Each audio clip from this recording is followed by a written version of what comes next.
I was probably 27 or 28 years old. I was divorced. I had 2 young daughters. And I had the chance one evening to go out to happy hour. I went with a relative, and I went with several very close girlfriends that we all, when we had a chance to go out, we all went out together. And we went to a place in Northeast Columbia called Adams. It was just a good place to go and have a good time after work. We had gone to happy hour. There were, I think, 5 of us together that night in our group.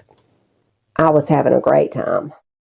And I noticed this guy that was staring at me intently across the bar, maybe a few tables away from our table. And I was really flattered initially. He was very handsome, really blue eyes, really pretty blue eyes, kind of longish blonde hair, handsome face. And shortly, the waiter came over and told us that this gentleman, and pointed to the guy who was looking at me, that he would like to buy us all a round of drinks. And I just smiled. I was so flattered and, thought that was just great. And we all ordered a round of drinks. Well, he continued to do this for the next hour or so. He asked me to dance. I danced with him. He told me his name. His name was Glen. He was here from California. He was a painter, not an artist, but a painter. He painted and did construction for some firm in California. I can't even recall the name of the business that he mentioned at the time. He literally just swept me off my feet. He was charming. He was charismatic. He was funny.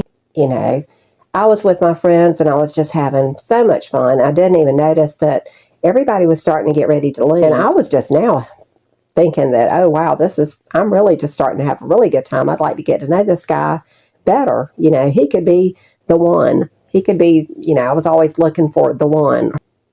I guess we all can do things sometimes that in hindsight are foolish. Several of my friends were saying, Jane, why don't you come on and leave while we're leaving? You need to go. You really don't know this guy very well. And everybody was drinking. Everybody was having a great time.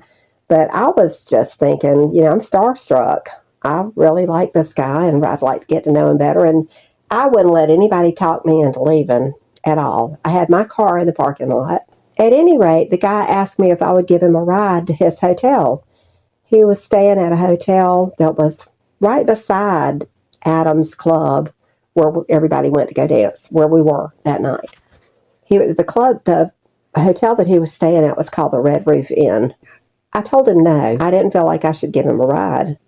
And he looked really funny. He kind of looked angry for a second. In hindsight, I can remember that now. But he said, no problem at all. He said, I was actually thinking about calling a taxi anyway. I don't know why he didn't want to just walk to the Red Roof Inn next door. I mean, it was literally only 2 blocks maybe from where we were. But he said that he wanted to see some of Columbia.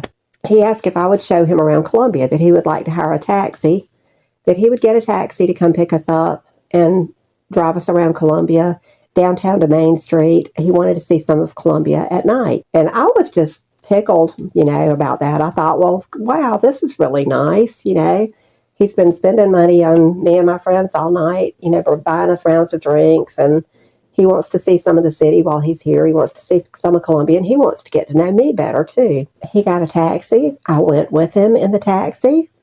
I had my pocketbook with me, my keys and everything in my pocketbook. We rode by the Capitol building, the State House downtown at Main and Gervais. We rode around some of Main Street area. And then eventually we made our way back to Northeast to the Red Roof Inn. And my car was in the parking lot at Adams. The taxi driver dropped me at my car at the parking lot. And he asked me if I would drive next door and have a nightcap with him in his room. Well, of course, now that I know what I know, that I didn't know then, that was a stupid thing for me to do. I had already had enough to drink. I was sobering up. I should have just gone home. People didn't have cell phones then. I couldn't give him my cell phone, but I could have given him my home phone number, my work phone number. There are multiple things I could have done, but I didn't. At the time, I went up to his hotel room. I drove to the parking lot next door without him. The taxi driver took him next door. I got in my car and I drove over to the parking lot and thought, well, I'll just go up and I'll just have one beer and I'll, give him my phone number and say goodbye, say goodnight, see how this goes, and then I'll go on home. Well, shortly after I got to his motel room, his demeanor changed. I mean, it was like somebody had flipped a switch. The next thing that I can recall, and I'm going to tell you what happened to me without being too graphic. I don't need to go into graphic details. He assaulted me. He sexually assaulted me, and he physically assaulted me. He hit my head against the bottom railing, the metal railing on the floor of the bed, one of the beds in the motel room. There were 2 beds in the motel room. He beat my head repeatedly against the railing on the side of the bed, and I guess I passed out because I don't really remember anything. It seemed like I came to, and he was standing over by the window, and he was picking up a bag, like people used to pack little zippered bags when they were going on a short vacation or an overnight stay, an overnight bag. It was just a little overnight bag. It looked like it was packed. It looked like it was full and it was heavy. I could see him, but I didn't really want him to know that I could see him. I could see him and he wasn't looking at me. His back was kind of turned. I could see him from the side. He was talking to himself and he picked up the bag and he was saying, I'm just going to take this in here and I'm just going to get ready. And he went into the bathroom at the motel with the bag with him. And when he did, I got up. I was undressed. I got up. I grabbed my purse. I had looked at the purse and looked at the door, and I gauged the distance. And I thought, if I grab my purse and if I make a run for it, I can grab my purse and I can get out of here and I can get to my car. I made it to my car, made it down the stairs, made it to my car, got in the car, drove home, drove myself to where I lived, drove home. I was shaking so hard I could barely get out of the car to get in the house. I was shaking to pieces. I lived with a relative at the time. I didn't tell her what had happened. We both worked at the same place. The next morning, I had a black eye and I had some bad bruises and marks on my face and on my body.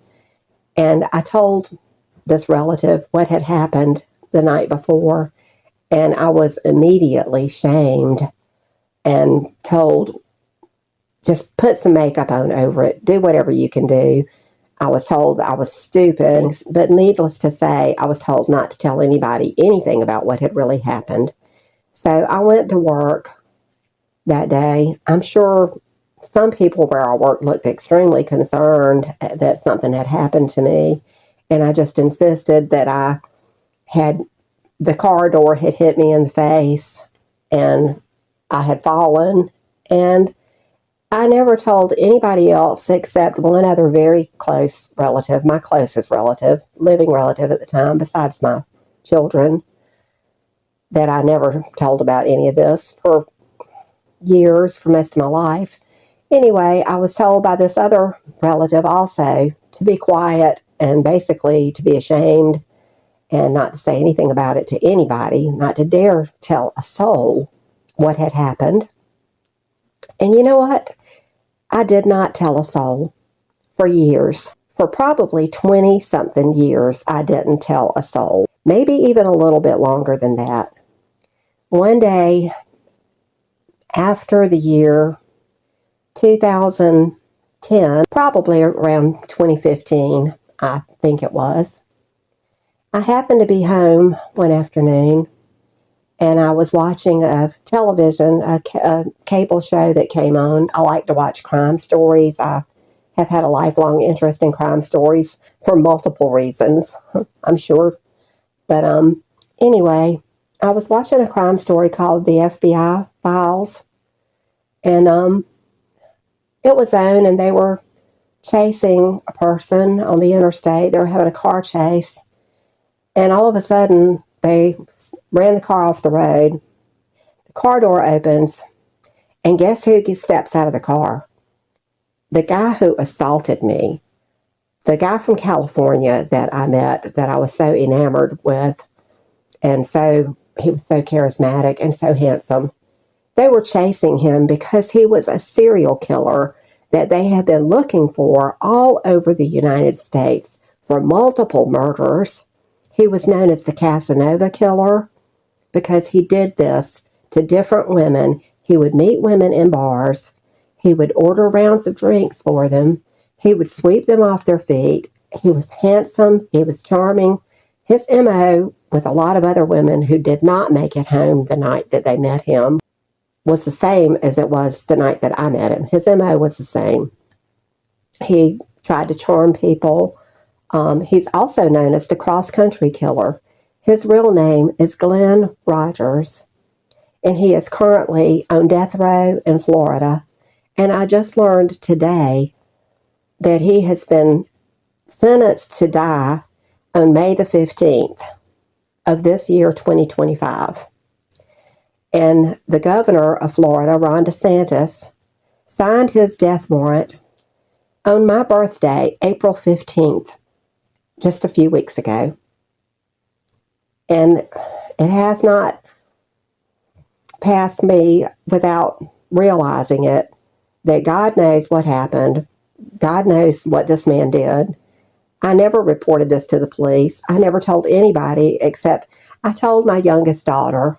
I told September after I was so shocked at seeing him on the FBI files.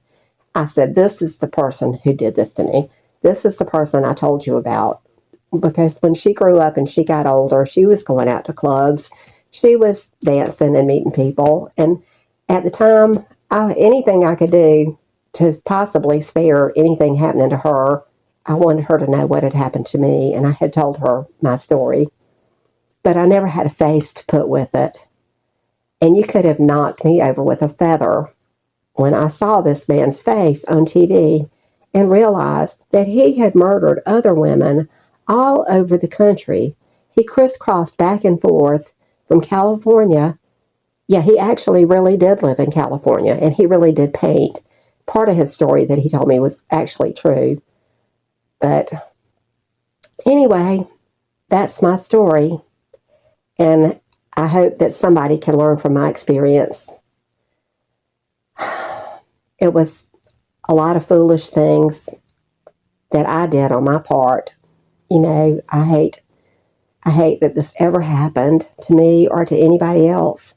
But at different times in our lives, we all can be vulnerable to danger without realizing it. And I just hope that somebody else can learn from my mistake that everybody you meet is not always what they seem, and use alcohol or anything else sparingly, and take your time getting to know people.